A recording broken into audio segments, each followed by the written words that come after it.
puji bagi Tuhan semesta alam. Kita negeri berlian, ciptakan damai anti kekerasan, warna dan indah perbedaan, taat konstitusi dan toleransi, saling menerima dengan semua tradisi, kebalkan tangan dan saling menghargai, cita-cita kita untuk NKRI. Assalamualaikum warahmatullahi wabarakatuh. Salam sejahtera, salam, swastiastu, namo buddhaya, salam kebajikan, berkah dalam, rahayu. Selamat datang di podcast Lantai Surga, obrolan santai, moderasi umat beragama. Bersama saya Zulfah Kiro. Di tengah-tengah kita telah hadir menemani kita bersama yaitu Bapak Haji Mukhlis Abdillah SAGMH, Kepala Kantor Kementerian Agama Kabupaten Purworejo. Assalamualaikum Bapak. Waalaikumsalam warahmatullahi wabarakatuh. Dan obrolan kita kali ini akan membahas tentang merawat kebinekaan dalam mewujudkan kerukunan umat beragama. Kalau kita mengobrol tentang kerukunan umat beragama, kondisi di Indonesia kita tahu ada 6 agama, ada suku yang sangat banyak, budaya yang majemuk gitu kan. Bagaimana Bapak melihat peran Kementerian Agama dalam merawat kebinekaan ini di masyarakat Indonesia? Ya, terima kasih. Memang kita sebagai ASN Kementerian Agama tentu mengikuti kebijakan Kementerian Agama secara umum ya. Maka yang pertama kita perlu tahu dulu tugas dan fungsi Kementerian Agama. Ya, bahwa Kementerian Agama ini memiliki tugas dan fungsi menyelenggarakan urusan pemerintahan di bidang agama. Jadi ada 6 agama yang kita urusi. Ya, kemudian tugas fungsi kita itu tentunya masih sangat umum, yang kemudian nanti dirumuskan dalam dokumen yang namanya rencana dan program kebijakan, ya, yang tertuang dalam rencana pembangunan jangka menengah nasional dan rencana strategis. Nah, kemudian perlu kita ketahui bersama ya bahwa dalam RPJMN tahun 2025-2029 dalam konteks Kementerian Agama ini masih difokuskan pada moderasi beragama, kemudian transformasi digital dan peningkatan kualitas pendidikan agama dan keagamaan. Nah, kemudian selain itu juga sebagai core-nya, sebagai inti, yakni moderasi beragama akan menjadi inti dari tugas Kementerian Agama sampai tahun 2029 dengan target capaian skor minimal di 78 pada indeks kerukunan umat beragama. Nah, kemudian perlu kita pahami bersama sebagai tindak lanjut dari program prioritas Kementerian Agama, ya, Menteri Agama telah membuat satu keputusan Menteri Agama Republik Indonesia nomor 244 tahun 2025 ini tentang program prioritas Menteri Agama tahun 2025-2029. Yang pertama yakni kerukunan dan cinta kemanusiaan. Ini yang berkaitan dengan ini terkait dengan poin kita pertama. Itu salah satunya. Ya, demikian saya kira. Jadi peran Kementerian Agama ini bagaimana merumuskan kebijakan tentang moderasi beragama dan program pelayanan bidang keagamaan di Indonesia. Gitu.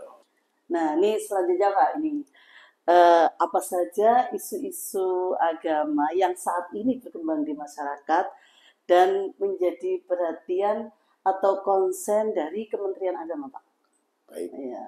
Jadi isu-isu agama yang tentu menjadi perhatian kita yang tertuang dalam rencana pembangunan jangka menengah nasional tahun 2025-2029.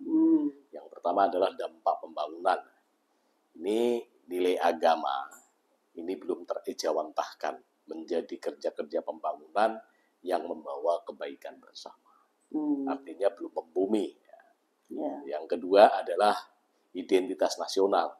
kita paham bersama wawasan dan identitas nasional sebagai bangsa yang majemuk, ya berbagai suku, agama, ras dan antar golongan. Ini belum serta-merta melahirkan satu kehidupan beragama yang berbudaya dan inklusif. Nah, terbuka. Ya, yang selanjutnya adalah literasi keagamaan, bahwa kita perlu concern karena memang dalam kehidupan berbangsa dan bernegara kita perlu adanya satu penguatan terhadap keberagamaan yang disertai dengan kemampuan literasi keagamaan yang inklusif, moderat, dan juga berorientasi pada kemaslahatan. Masalah itu artinya membawa kebaikan ya. Ya, baik. Ya, Jadi seperti itu. Baik, sebelum kita melanjutkan tentang kerukunan umat beragama, ada beberapa informasi dari kantor Kementerian Agama Kabupaten Purworejo akan kami informasikan berikut ini.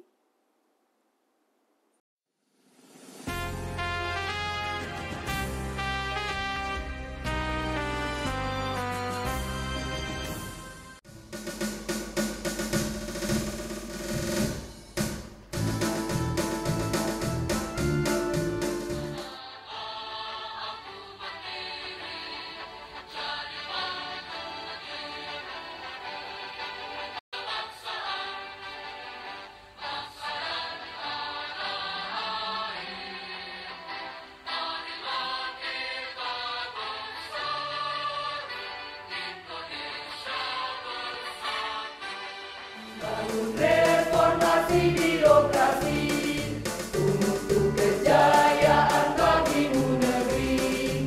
Kemenak Purworejo siap mengabdi, berintegritas itu pasti. Lewat Kemenak ini saya bisa menyebarkan ilmu saya di SLB Muhammadiyah Purworejo, dan saya juga mengucapkan banyak terima kasih kepada Kementerian Agama yang memenuhi kebutuhan apa yang saya butuhkan, dan dipermudahnya semua administrasi saya ke Kemenak ini. Karena itu dengan segala kekurangan kami ini ternyata di sini sangat diperhatikan. Meskipun kondisi saya dalam keadaan berkekurangan seperti ini, tetapi ternyata Kemenak ini sangat-sangat peduli. Siap mengabdi, siap mengabdi. Kemenak Purworejo hadir di sini, pelayanan terima pedoman kami.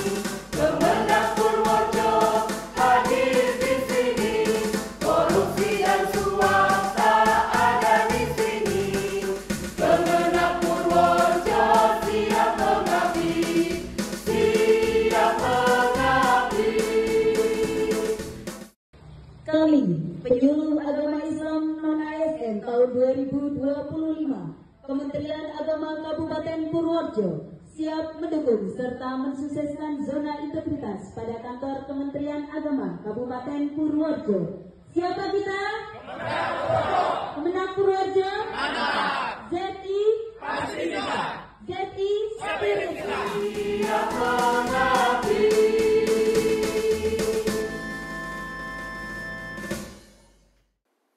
Assalamualaikum warahmatullahi wabarakatuh. Saya Kepala Kantor Kementerian Agama Kabupaten Purworejo menyampaikan selamat dan sukses untuk Pondok Pesantren Al-Iman Bulus atas prestasi santri-santrinya dalam ujian CBT Musabaqah Qiraatul Kutub atau MGK tingkat nasional tahun 2025 Provinsi Jawa Tengah. Peringkat pertama Tafsir Putra Wusto atas nama Muhammad Ihsan Zaid. Kemudian peringkat 3 Usul Fikih Putri Olia atas nama Aulia Nurul Harisma. Kemudian peringkat ketiga Ilmu Tafsir Putra Olia atas nama Ahmad Zakia Halwa. Peringkat ketiga Ilmu Tafsir Putri Olia atas nama Irtasya Sifa Maulidah. Semoga ilmunya bermanfaat dan terus berprestasi menjadi generasi bangsa yang membanggakan. Terima kasih. Assalamualaikum warahmatullahi wabarakatuh.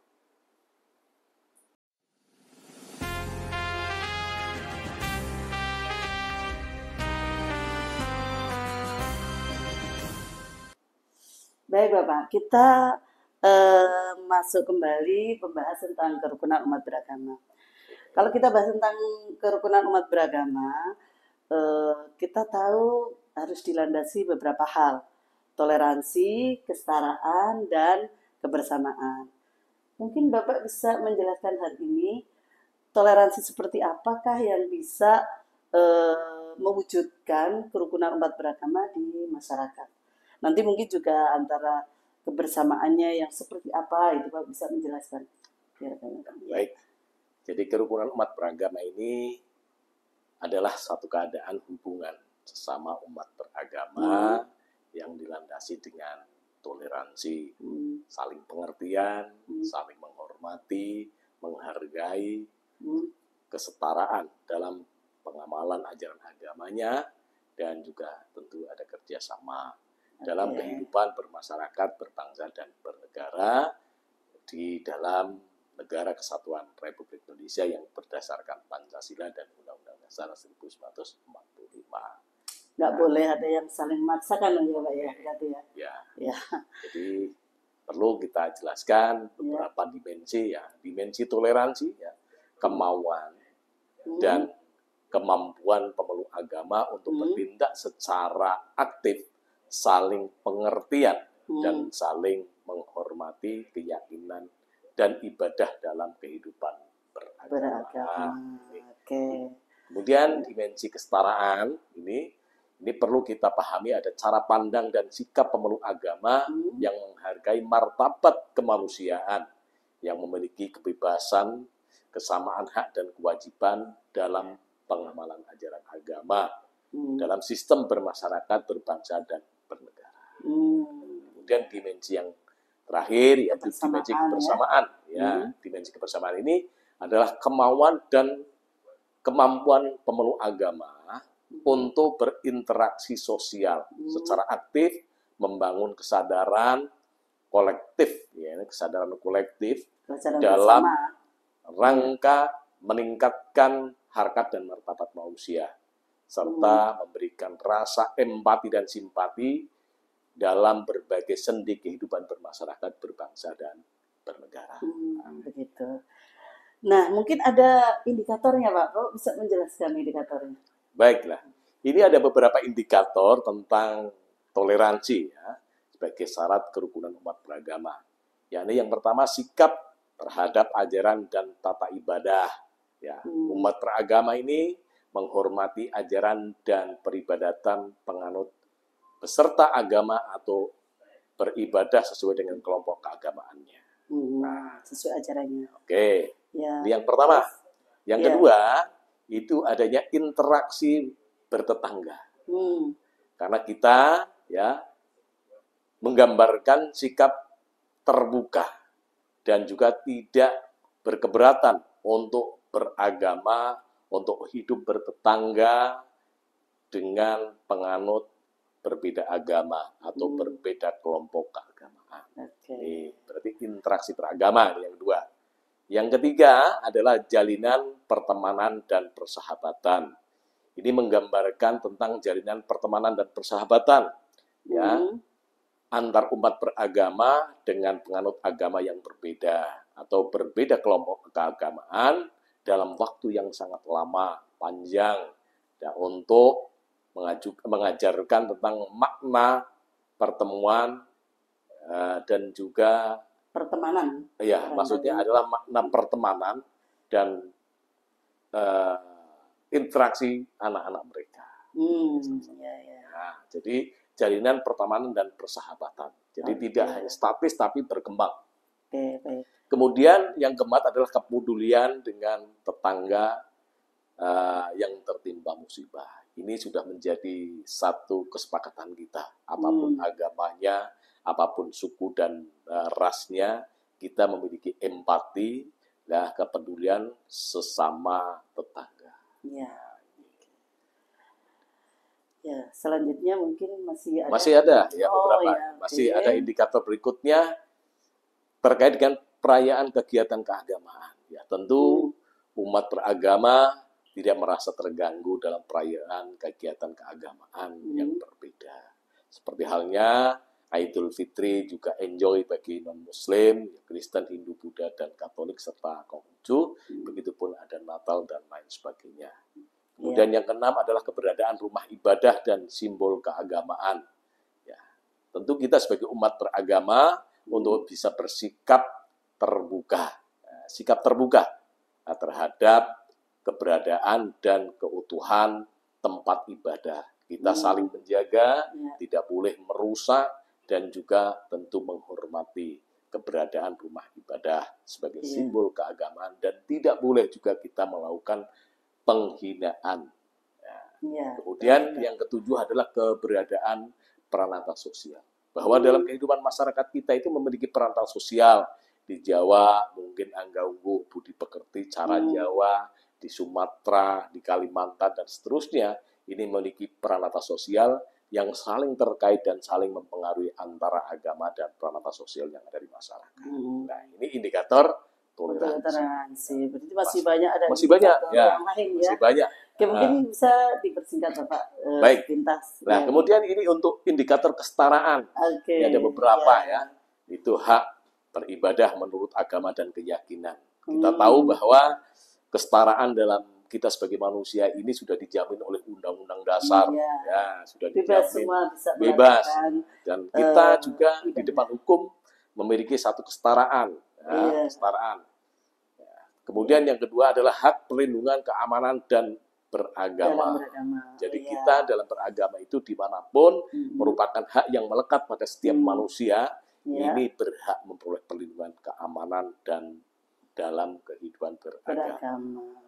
Yang ketiga, hak mendapatkan pendidikan agama. Sehingga dimanapun anak-anak kita berada, belajar, walaupun mungkin oleh lembaga pendidikan yang berbeda dengan yang dianut oleh siswa, maka lembaganya berkewajiban menyediakan pendidikan sesuai dengan kebutuhan siswa, sesuai agama, keyakinan siswa. Kemudian yang keempat adalah hak siar dan ekspresi budaya. Jadi ini merupakan salah satu hal yang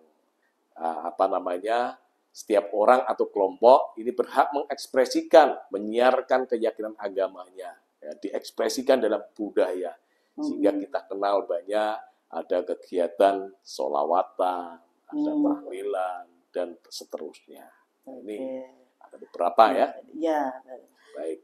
Kemudian ada yang kelima, hak dan di hadapan hukum. Jadi bisa dikatakan equality before the law. Jadi kita sebagai warga negara itu memiliki kedudukan yang sama di depan hukum. Gitu. Ya. Kemudian yang keenam, hak mendapatkan layanan publik. Jadi kita sebagai warga negara Indonesia, apapun agama, suku, ras, dan antar golongan yang ada ini berhak mendapatkan layanan publik yang sebaik-baiknya. Yang ketujuh adalah hak mendapatkan pekerjaan yang layak. Karena kita sebagai warga negara yang tentunya sebagaimana setiap orang berhak atas pekerjaan dan penghidupan yang layak bagi kemanusiaan.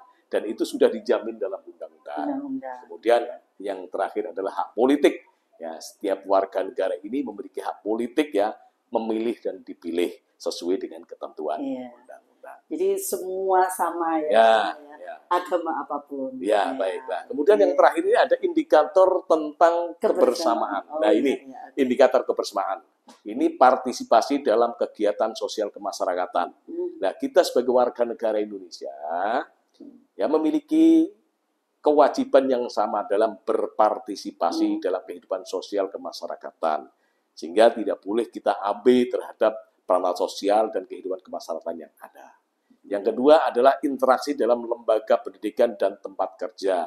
Nah, ini kita dalam kebersamaan ini kemampuan dan berinteraksi dengan penganut agama yang berbeda, baik dalam lembaga pendidikan seperti tadi saya sampaikan, ketika anak-anak kita atau warga masyarakat kita yang belajar di lembaga pendidikan yang berbeda keyakinan dengan siswanya. Yayasan misalnya, yayasannya beda, tapi dia agamanya umpamanya siswa Muslim sekolah di lembaga Kristen atau Katolik ataupun sebaliknya. Dan ini sudah biasa terjadi di Indonesia dan lumrah. Kemudian interaksi dalam transaksi ekonomi. Nah, ini dalam transaksi ekonomi kita sudah sering lihat baik itu di mall, di pasar, ketika kita bertransaksi, berinteraksi secara ekonomi, kita tidak pernah bertanya apa agamanya, Iya, apa betul, Pak. keyakinannya, apa kulitnya, dan Iya, berbeda kelompoknya. Iya. Karena kita memiliki kesamaan dalam kebutuhan kita. Hmm. Kemudian yang keempat adalah partisipasi dalam perayaan hari keagamaan. Nah, partisipasi kita sebagai warga negara, walaupun berbeda keyakinan, tentu saling menjaga, ya. Partisipasinya apa? Tidak boleh mengganggu. Yang kedua, menjaga kondusivitas dan keamanan, ya, agar kegiatan tersebut, kegiatan keagamaan ini bisa berjalan dengan baik dan hikmat, sehingga mampu menerjemahkan nilai-nilai agama dalam kehidupan sehari-hari yang memang kita butuhkan bersama. Nah, kemudian ada beberapa masih, ya ada masih. Kemudian yang kelima, partisipasi dalam pembangunan rumah ibadah. Nah, ini sudah biasa dan seringkali kita saksikan, ini ada mall yang kemudian dimiliki atau dipunyai oleh kelompok agama tertentu, atau mungkin pemiliknya adalah beragama non-muslim, tapi kemudian membangun musola yang begitu megah. Dan sebaliknya, ini adalah partisipasi dalam pembangunan rumah ibadah. Termasuk kita ketika dalam pendirian rumah ibadah agama di lingkungan kita, partisipasi kita adalah bagaimana membangun kondusivitas, memberikan rasa aman, dan seterusnya. Tapi ini kayaknya masih perlu upaya yang cukup kuat untuk nah, itulah hal-hal dinamika yang indikator yang ada ini yang perlu nantinya kita intervensi dalam bentuk program dan juga bentuk rencana prioritas pada Kementerian Agama. Nah, kita selesaikan, ini ada beberapa, ini yang keenam, ini partisipasi dalam pelestarian lingkungan. Nah, ini penting bagi kita, bahwa setiap agama apapun, ya keyakinan apapun, ini tidak ada satupun yang memerintahkan untuk merusak lingkungan. Maka harapan kita bahwa berdasarkan satu program tentang pembangunan agama ini akan meningkatkan partisipasi dalam pelestarian lingkungan. Nah, ini malah salah satu faktor sehingga ketika semakin kita taat beragama, semakin sadar beragama, maka semakin sadar tentang lingkungan. Nah, kemudian, jadi ingat tadi Pak, yang protas Kementerian Agama kan ada ya. Kita ekoteologi. Makanya Kementerian Agama yang membawai semua agama, yang merangkul semua agama, kita ada program ekoteologi. Iya, jadi ini dari Astap Protas ini kemudian merangkum banyak hal tentang program tugas pokok dan fungsi Kementerian Agama. Oke, kita selesaikan ya. Satu indikator kebersamaan ini partisipasi dalam promosi kerukunan. Jadi kita semua sebagai warga negara Indonesia, apapun agamanya, apapun sukunya, budayanya, semuanya punya peran dan tanggung jawab untuk berpartisipasi aktif dalam promosi kerukunan. Rukun dalam hal peribadatan, rukun dalam kita bergaul dalam kehidupan bermasyarakat, dan juga rukun dalam kita bagaimana mewujudkan negara kita, membangun negara kita. Nah, ini kita ke pertanyaan yang terakhir, Pak. Ya kan? Jadi sebagai salah satu unsur dari pemerintah ya, Kementerian Agama, kebijakan publik apa yang dilakukan oleh pemerintah, utamanya ini Kementerian Agama ya, dalam mewujudkan kerukunan umat beragama ini, Pak. Jadi apa tantangannya dan juga bagaimana cara mewujudkannya? Mungkin Bapak bisa menjelaskan itu. Jadi dalam Kementerian Agama ini akan bisa terwujud adanya kerukunan umat beragama. Pemerintah khususnya Kementerian Agama ini perlu melakukan beberapa kebijakan publik ya. Yang pertama, regulasi pendirian rumah ibadah dan kerukunan. Ini perlu ada satu pemantapan dan penguatan. Sementara ini kita menggunakan surat keputusan bersama, ya, keputusan bersama Menteri Agama nomor 8 dan 9 dan Menteri Dalam Negeri. Nah, kami berharap ke depannya ini tidak hanya tertuang dalam SKB dua menteri, Menteri Agama dan Mendagri, tapi juga tertuang dalam peraturan perundang-undangan. Undang-undang atau peraturan. Atau mungkin perda-perda juga. Itu sebagai aturan turunannya. Kemudian Forum Kerukunan Umat Beragama. Harapannya Forum Kerukunan Umat Beragama ini sebagai salah satu forum mulai dari tingkat nasional sampai pada tingkat RT. Dan itu pemberdayaan. Dan itu diisi oleh para tokoh agama, tokoh masyarakat yang harapannya secara mandiri mampu mengelola dinamika ya kemasyarakatan, dinamika sosial masyarakat kita. Sehingga harapannya bahwa masyarakat ikut berperan aktif. Nah, ini forum kerukunan umat beragama. Kemudian yang terakhir, ini yang ketiga ini program dan kebijakan kerukunan. Harapannya program dan kebijakan kerukunan ini adalah satu program yang mengena, yang memang dibutuhkan oleh masyarakat saat ini. Jangan sampai kemudian kebijakan-kebijakan usang, program-program usang yang sudah tidak lagi up to date masih dimunculkan. Mestinya kita harus memunculkan program-program yang update, sistem digitalisasi. Seperti halnya kali ini, program tentang moderasi beragama dan kerukunan itu kita lakukan melalui podcast, melalui medsos dan seterusnya.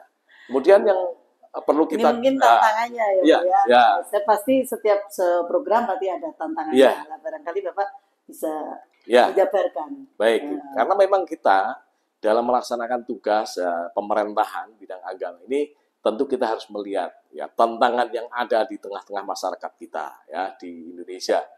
Ini kita sebagai negara yang begitu luas memiliki dinamika masyarakat ya berbineka tunggal ika, artinya sangat plural. Ini memiliki struktur sosial masyarakat baik suku, agama, ras dan antar budaya yang memiliki karakteristik masing-masing. Ini tantangan bagi kita. Tapi kita masih punya kunci ya bineka tunggal ika. Jadi perbedaan itu bukan untuk kita konfrontir tetapi saling melengkapi. Nah, kemudian konflik sosial dimensi agama ini banyak terjadi karena adanya berbagai macam isu ya yang kemudian konflik agama ini menjadi pecah. Ya, peristiwa Ambon, Poso dan seterusnya. Ini merupakan keprihatinan kita di masa lalu dan semoga ini tidak lagi terjadi. Menjadi pelajaran. Bahkan yang terakhir kemarin itu ada ujaran, ada juga perusakan terhadap rumah gara-gara kegiatan retret. Nah, ini juga menjadi perhatian kita, jangan sampai kemudian menyebar ke wilayah yang lain. Dan kita mampu menginspirasinya. Kemudian tantangan berikutnya adalah model komunikasi dan penyebaran informasi. Nah, ini berbeda dengan zaman dahulu. Kalau zaman sekarang ini sudah kata orang, ini sudah borderless. Informasi itu ya begitu mudah. Dunia dalam genggaman. Cukup dalam HP kita bisa melihat apa saja informasi. Termasuk juga, jangan lupa, informasi hoax ada di sekitar kita. Kalau kita tidak selektif, kalau kita tidak mawas diri, dan kita kemudian tidak waspada, kita menjadi salah satu orang yang jadi korban berita hoax, ya terprovokasi. Kemudian ada lagi relasi agama dan budaya. Ini agama dan budaya ini tarik menarik, saling mengisi, tapi juga sisi lain bisa juga ada saling bertentangan. Ini merupakan tapi kita tidak boleh mempertentangkan. Bukan mempertentangkan. Karena agama dan budaya memang berbeda. Tetapi kemudian dalam konteks Indonesia itu di salah satu ya. Jadi agama ini kemudian diresapi yang dilaksanakan oleh masyarakat ini sudah menjadi budaya. Seperti halnya kegiatan Idul Fitri. Nah, ini kan budaya. Sudah menjadi budaya. Seolah kegiatan agama tapi sudah itu budaya bangsa Indonesia. Dari awalnya adalah budaya. Ini adalah asimilasi atau percampuran antara budaya dengan agama. Termasuk juga ada ketika ini satu Muharraman ini kita kemudian ada larung laut, kemudian juga ada kegiatan ruatan dan seterusnya. Ini adalah relasi agama dan budaya. Iya, betul. Kemudian yang terakhir ini relasi agama dan politik. Nah, ini ada kutub. Agak ramai. Karena di negara kita ini ada orang yang berhaluan kanan, yakni agama sentris dan juga nasional sentris. Artinya bahwa agama ini mempengaruhi terhadap struktur pemerintahan dan struktur dalam politik kenegaraan kita.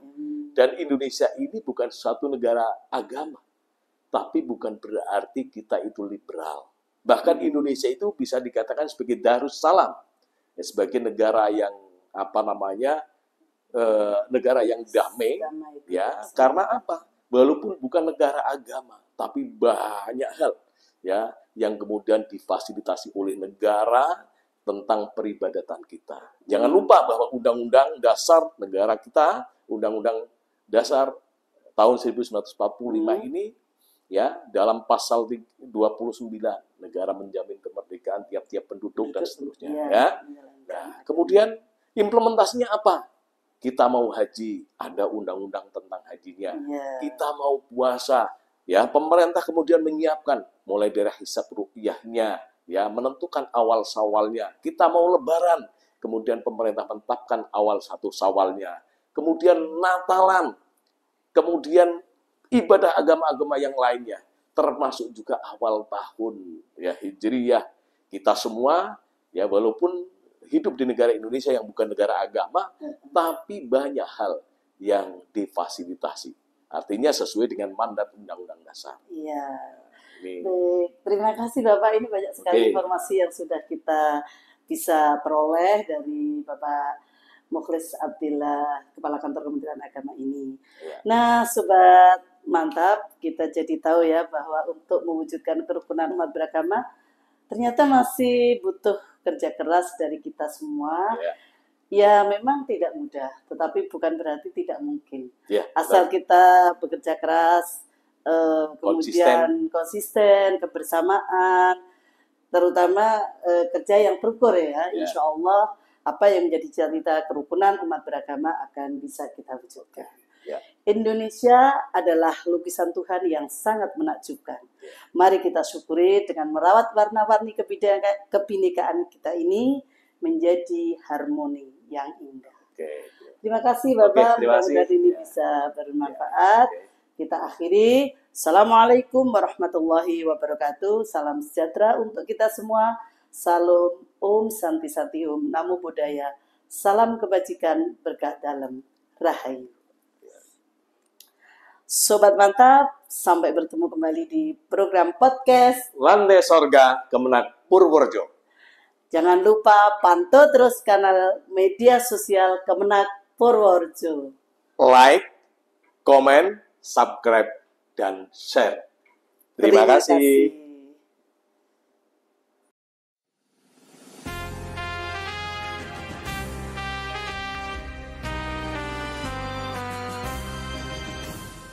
Segala puji bagi Tuhan semesta alam, kita negeri berlian, ciptakan damai, anti kekerasan, warna dan indah perbedaan, taat konstitusi dan toleransi.